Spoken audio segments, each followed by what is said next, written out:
the first and the most important characteristic is knowing how to read the founders, is sort of assessing whether this is the right person to do it, is the right team, that they have the right level of ambition. So I think that the best VCs have access, and first of all, they have access because of their track record, but then they know how to choose, which means they talk to the founders and they say, okay, this is someone that is going to go very far. That's the most difficult thing to do, right?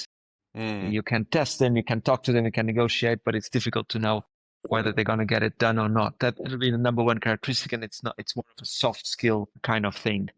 I'd say the second thing would probably be actually knowing how to evaluate the specific market opportunity for that product. So differentiation of the product and size of the market.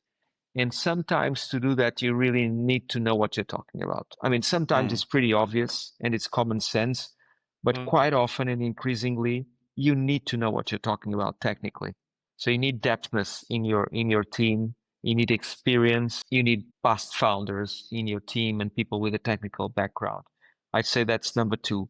The third thing, and not necessarily less important, is knowing how to structure a deal. I am sometimes a bit sort of surprised that even some well-known VCs or well-known brands, the lack of financial capacity is a bit puzzling, right?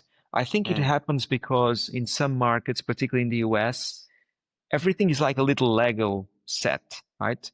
You outsource the cap table, you outsource the legals, you outsource. It just basically the VC just says yes or no, but doesn't really know in depth how to structure a deal. I'm not saying you shouldn't use external lawyers and so on and so forth, but I mean, I think, having that capacity in house to actually structure a deal from A to Z and understand how to build a portfolio, how to manage risk. We are in a financial services sector, right? This is not only about knowing how to distinguish between LLMs.